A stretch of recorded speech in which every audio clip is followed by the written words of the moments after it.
चाहिए? बोला पैसा। मैंने पूछा कितना? तो बोलता है साहब 100 रुपया। आप लोग अंदर आए? काले कोट वाला मिला? टिकट पूछा, टिकट दिखाओ, टिकट टिकट, हाथ में बांधो, हाथ में बांधो, टिकट टिकट। पूछे कि नहीं पूछे? यस और नो? टिकट लगाए? 100 रुपए दिए? दर्द हुआ? कौन सुल्तान बोला दर्द हुआ? देखो आप लोग ध्यान रखना कौन क्या बोल रहा है ना, भीड़ में पता नहीं लगता, साले सच बोल जाते हैं। दर्द हुआ 100 रुपए का? सर जी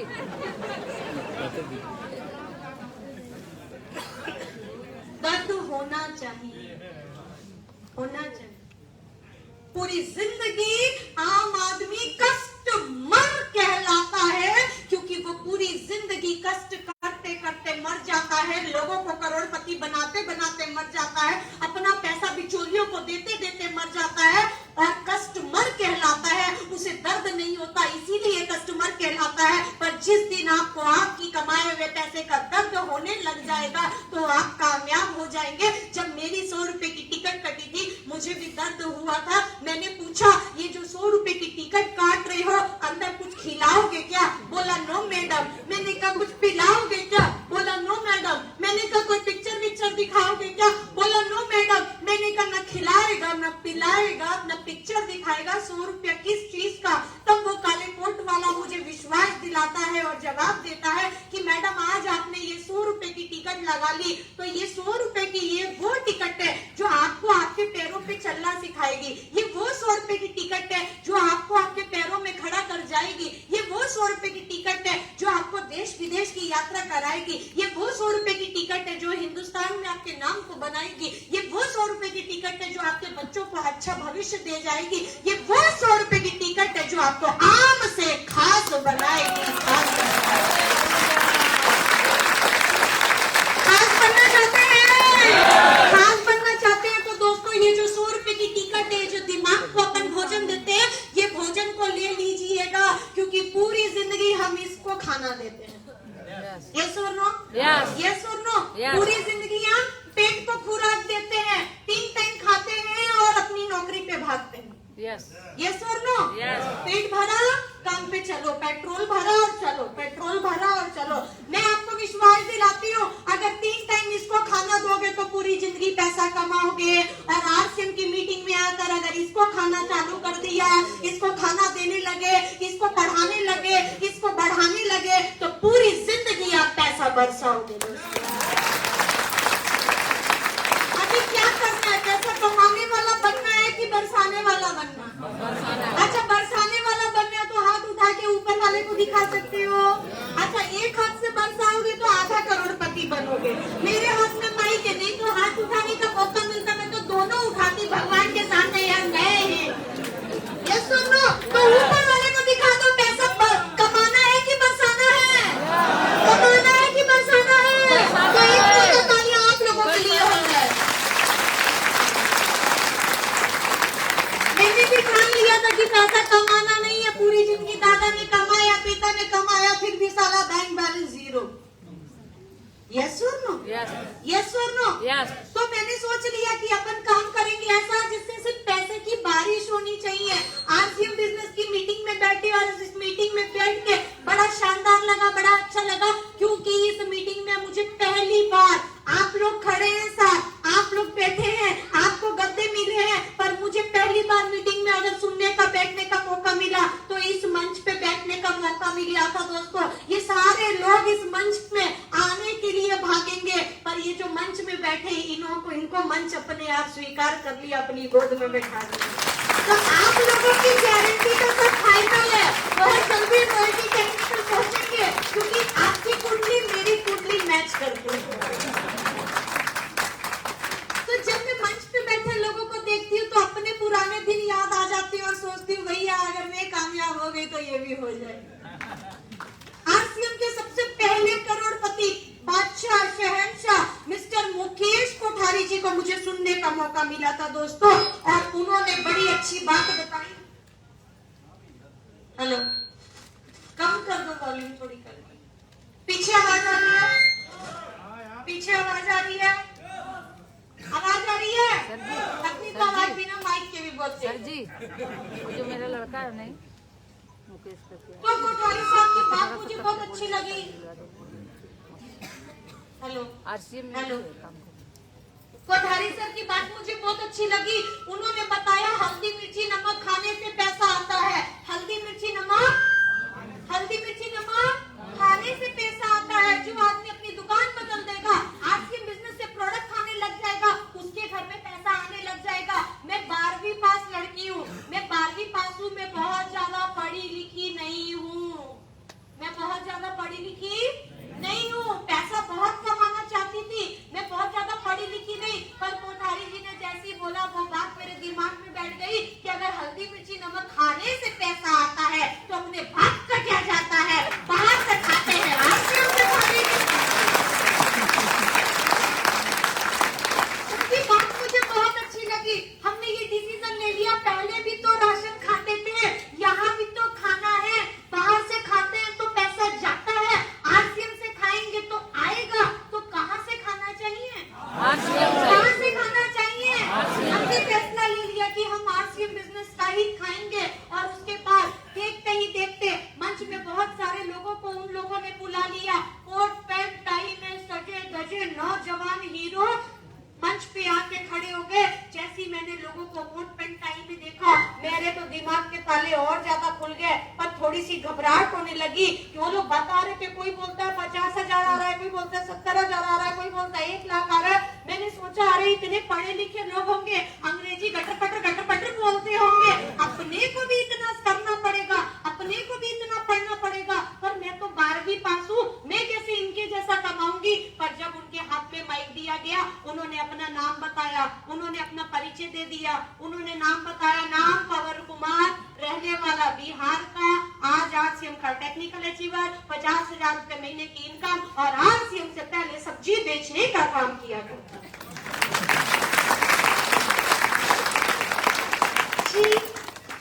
सब्जी बेचने वाला कोट पैंट टाई में साहब, अभी तक तो साला गमछा में देखे थे, धोती में देखे थे, पसीना छूटता था, ठेला लगा था, सर सब्जी ले लो, कोट पैंट टाई में सब्जी वाला।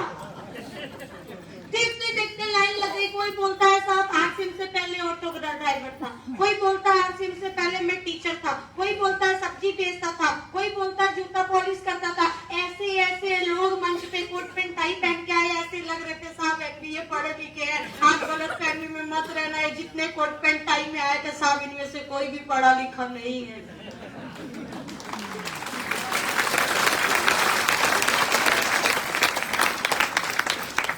ये सब इतने ज्यादा पढ़े लिखे नहीं है, कोई होगा तो वो पढ़ा लिखा होगा, मुझे भी इतनी जानकारी नहीं। पर मोस्टली यहाँ पे लोग हुलिया RCM बिजनेस बदल के रख देती है दोस्तों, आपका हुलिया बदल देती है, आपकी सोच बदल देती है, हर चीज को वो बदल के रख देती है। तो मैंने भी ठान लिया, जब सब्जी बेचने वाला अनपढ़ आदमी कर सकता है, मैं तो फिर भी 12वीं पास हूँ, जब ये मंच पे पहुंच सकते हैं तो मैं क्यों नहीं पहुंच सकती साहब, मैं क्यों नहीं पहुंच सकती।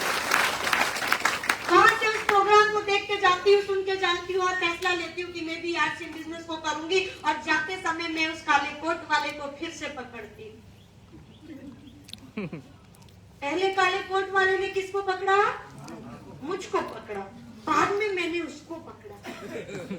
मैंने उस काले कोट वाले को बोला, भाई साहब आपका RCM बिजनेस गजब है, क्या बात है, मजा आ गया, जिंदगी बदल सकती है, अपन भी करोड़पति बन सकते हैं। और मैंने उस काले कोट वाले को बोला कि हे भाई साहब, आज तूने पूजा अरोड़ा की टिकट काटी है, पर RCM में कुछ ऐसा काम करके आएंगे कि आने वाले टाइम पे लोग पूजा अरोड़ा को सुनने के लिए टिकट कटा के आएंगे। दोस्तों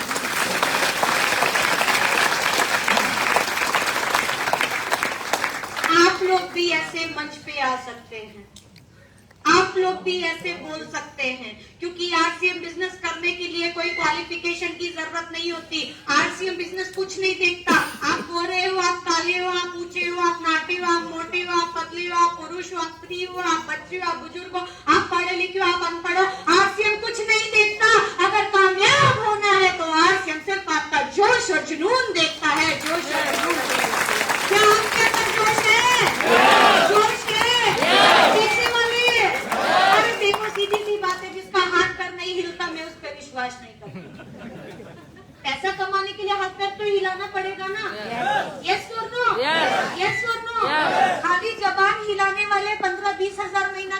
हैं और पूरा शरीर हिलाने वाले लाखों रुपए महीना कमाते हैं Yes. और जो पूरी शर्म को साइड रख के पूरा शरीर लेकर नाचते हैं झूमते हैं वो करोड़ों रुपया कमाते हैं। यस ये सुनो, अमिताभ बच्चन को उसका डायरेक्टर देखा साड़ी ले पकड़, उसने कैच की, डायरेक्टर बोला पूछता अमिताभ क्या करूं, डायरेक्टर बोलता लपेट और क्या करने नाच।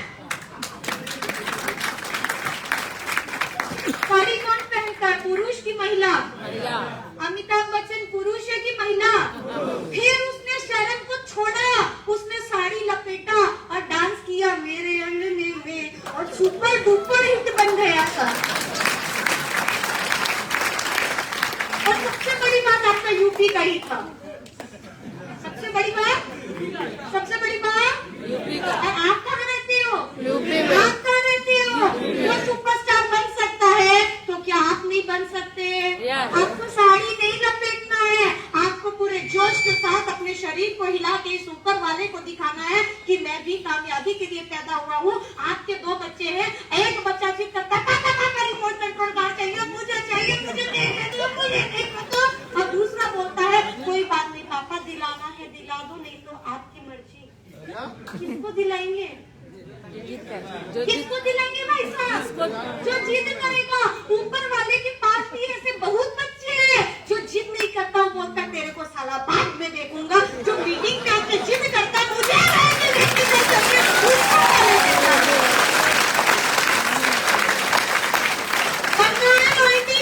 Yes Yes. और इतनी भीड़ है, हाथ उठाओगे तभी उसको दिखेगा। और जो साला अभी भी हाथ बांध के बोल रहा है आएगा 2025 तक आ जाएगा, कोई बात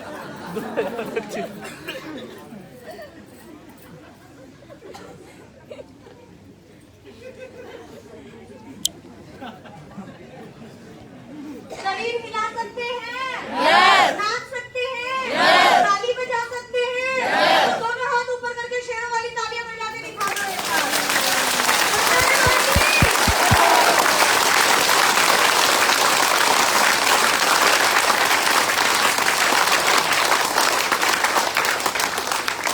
मैंने भी ऐसे ही ठाना था, कि मैं भी आने वाले टाइम पे रेडियो टेक्निकल जैसे मुकाम पे जाऊंगी। मेरे पास इस मंच पे आने के लिए एक कारण था, मजबूर। अभी टीके सर ने आपको बोला आरसीएम बिजनेस क्या है, क्यों करना है, कैसे करना। आरसीएम बिजनेस क्या है और कैसे करना है ये काले कोट पैंट वाले आपको बताएंगे, पर आरसीएम बिजनेस क्यों करना है आप इनको बताओगे। आप इस बिजनेस में क्यों आए? कोई ना कोई तो कारण होगा साहब, कोई ना कोई तो कारण होगा। आप इस बिजनेस में क्यों है? किसी को घूमना है, किसी को बच्चे की शादी करनी है, किसी पर पैसा तो है पर हिंदुस्तान में नाम कमाना है, लोगों के दिलों में राज करना है। हर आदमी का कोई ना कोई अपना कारण होता है। मेरा भी इस बिजनेस में आने का एक अपना कारण था कि मैं अपने परिवार में सबसे पहली लड़की जात पैदा हुई थी और हर माँ बाप के घर में जब बच्चा होने वाला होता है तो साला कोई ना कोई एक कीड़ा ऐसा होता है जो बोलता है बेटा होगा।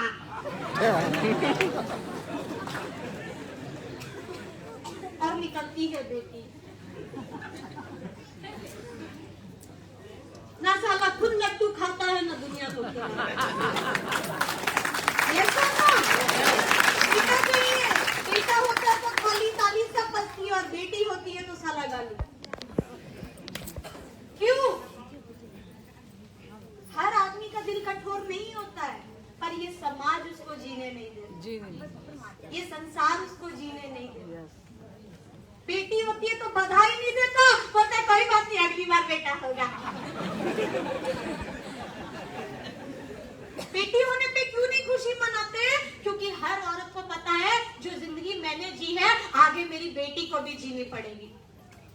जो संघर्ष मैंने किया है आगे इसको भी करना पड़ेगा, क्योंकि हर औरतों की जिंदगी एक समान नहीं होती है। हर औरतों के साथ वही होता है जो एक आम औरत के साथ होता है, खास औरत के साथ होता है। हर औरत की जिंदगी को वही पहलू से गुजरना पड़ता है जो हर औरत गुजरती है दोस्तों। और कहते हैं कि जब बेटी पैदा हो जाती है तो माँ बाप को सबसे पहले ये चिंता सताती है, अभी इसको पढ़ाएंगे लिखाएंगे काम काज सिखाएंगे और उसके बाद किसी पराई अमानत है या हमारी बेटी और ये पराए घर चली जाएगी और उसकी शादी में बहुत सारा दहेज और पैसा इकट्ठा करके उसको देंगे। या मेरी जितनी बहनें बैठी हैं, मैं आप सबसे पूछना चाहती हूँ, ये जो आपको टीका लगा है ना साहब, ये मुफ्त में लग गया क्या? सस्ते में लग गया क्या? ये टीका सस्ते में लगता नहीं है। नहीं बहू आती है ना, मैंने बचपन में देखा जब पड़ोस की कोई बहू रानी आती थी लाल जोड़े में सुंदर सजी, मैं भाग के जाती थी देखने कि गुड्डा गुड़िया का शादी हुआ है और देखती थी सासू माँ आरती उतारती, सासू माँ आरती उतारती थी, लड्डू साला हम खा के आ जाते थे। आरती उतारती है, उतारती है। आप लोगों की आरती उतरी? अच्छा, एक बार उतारी या रोज उतारती है मेरी बहू? एक बार तो फिर ऐसा काम करो ना जो रोज रोज उतारो। एक बार उतारती है ना, वो आपकी एक बार जो उतारती वो आपकी नहीं उतारती। ये आरसीएम में आने के बाद पता लगा, क्योंकि माँ बाप बहू रानी जैसी दहलीज में ऐसे पैर रखने वाली होती है ना, पैर रखने से पहले साला कंडीशन होता है पीछे तो ट्रक लगा देना, वो ट्रक के अंदर में पलंग बिस्तर रजाई फ्रिज एसी कंबल 2 चक्का 4 चक्का सब कुछ भेजते हैं और बेचारी सासू में गरीब सासू में आती है दौड़ के बोलती है मेरे घर में लक्ष्मी आई है, लक्ष्मी एक बार साला थाली से आरती उतारती और पूरा जिंदगी गाली से आरती उतारती। यस और नो? अभी ताली क्यों नहीं बजता आदमी लोग से?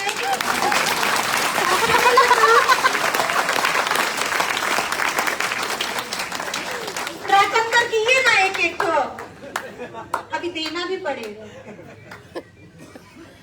जब लिए ना तो अच्छा नहीं लगा, पर यहाँ बैठा हर आदमी किसी ना किसी बेटी का बाप हो,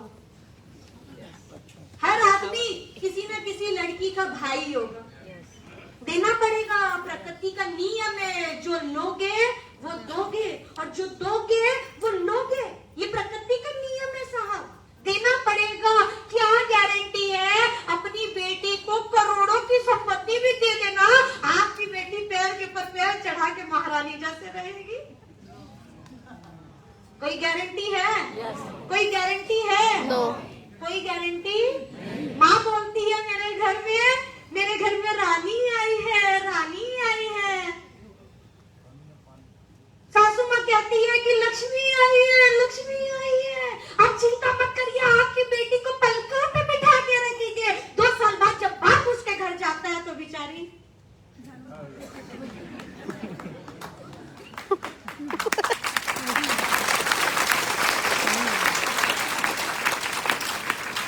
घर के काम बुरे होते हैं क्या? करिए, शौक से करिए, मजबूरी से नहीं। नौकरानी बन के घर मत संभालिए, महारानी बन के संभालिए। आपका परिवार है, मेरा भी परिवार है, आपका पति है, मेरा भी है, आपके बच्चे मेरे भी, आपके सास ससुर मेरे भी है। औरत की जो जिम्मेदारी वो निभानी पड़ेगी, चाहे मैं हूँ या आप हो, चाहे टेक्निकल है साला चाहे बिगनर है, हर औरत को घर के वो काम करने ही पड़ते, पर मैं महारानी बन के अपने घर की जिम्मेदारी को निभाती हूँ। मुझे मजबूरी नहीं है कि मेरे को ही करना पड़ेगा, कोई है नहीं करने वाला, मैं शौक से करती हूँ अपने। और ये आरसीएम बिजनेस नहीं आता तो शायद मेरी भी जिंदगी झाड़ू पे।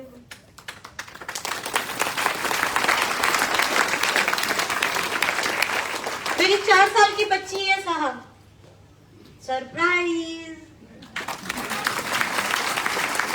मैंने बोला था ना मुझे बच्चा मत समझना। उसको पूछते बेटा शादी करेगी, बोलती नहीं मम्मा झाड़ू पोछा करना पड़ता है। मतलब छोटी सी 4 साल की बच्ची को भी पता है कि जो लड़की जब शादी करके जाती है तो वही काम करना। मैंने सोचा था अपनी जिंदगी को मजबूरी में नहीं निकालूंगी, अपनी जिंदगी को कांटों पे नहीं निकालूंगी, क्योंकि औरत जैसे तैसे अपने घर परिवार को तो चला लेती है, पर कहते हैं ना ये जो शरीर है ना साहब, ये जो शरीर है ये गाड़ी है। हेलो, 4 चक्का गाड़ी लेके निकलते हैं, एक टायर सुबह सुबह पंचर, गाड़ी आगे बढ़ेगा? उसको बढ़ाने के लिए स्टेपनी लो। स्टेपनी बदलनी पड़ेगी, फिर गाड़ी आगे चलेगी। वैसे ही अपना ये जो शरीर है ये भी गाड़ी है। सुबह 9 से 9 निकल जाते हैं ड्यूटी पे साहब। ये गाड़ी की कोई गारंटी है कि पंचर नहीं बोलेगी? कोई गारंटी है? कोई गारंटी है? आपके घर में आपकी पत्नी है, आपके घर में आपकी बहन है, आपके घर में अपनी माँ है, और जैसा आप थोड़ा कमाए या ज्यादा कमाए वो उसी में एडजस्टमेंट कर लेती है, क्योंकि उसकी सास ने सिखाया है जितना पैसा आता है उसी में घर चलाना। उसकी माँ ने सिखाया है जितना पैसा आता है उसी में घर चलाना। वो बेचारी उसी में घर चलाती है, आपसे कभी शिकायत नहीं करती है। वो कहती है मेरा पति परमेश्वर है, वो आपसे शिकायत नहीं करती, और वो रोज रात को आपके घर आने का इंतजार करती है, आपके लिए गरम गरम खाना बना के रखती है। बच्चे का केक कटना हो बर्थडे का तो आपका इंतजार करती है। आप सोच के देखिए, जिस दिन ये गाड़ी पंचर बोल गई, जिस दिन ये गाड़ी अपने पैरों पे चलकर घर नहीं पहुंची, जिस दिन 4 लोग उस गाड़ी को उठा के घर पे लेकर आएंगे, तो सोच के देखना कि घर की महिलाओं का साहब हाथ ऐसा हो जाता।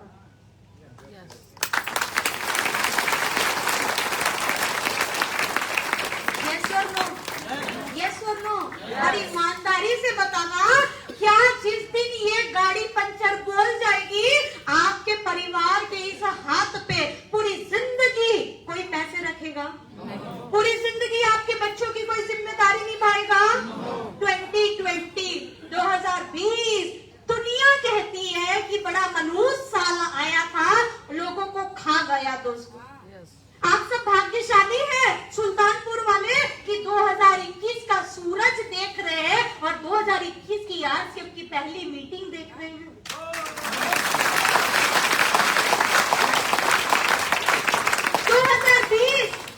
2020 जिस आदमी के पास सुरक्षा नहीं थी, जिस आदमी के पास टाइम फ्रीडम नहीं था, जिसके पास मनी फ्रीडम नहीं थी, जिसके पास कोई सिक्योरिटी नहीं थी, ऐसे ऐसे लोग 2020 में पंचर बोल गए। और जो आदमी कोरोना काल में पंचर बोल गया, सोच के देखना उसके परिवार की हालत ऐसी हो गई हो। आप भाग्यशाली हैं 2021 का सूरज देख रहे हैं, और आप सौभाग्यशाली हैं कि आप आज आरसीएम की मीटिंग में बैठे हैं, क्योंकि परमात्मा आपसे बहुत कुछ अभी करवाना चाहता है, इसीलिए आपकी सांसें चल रही हैं। दोस्तों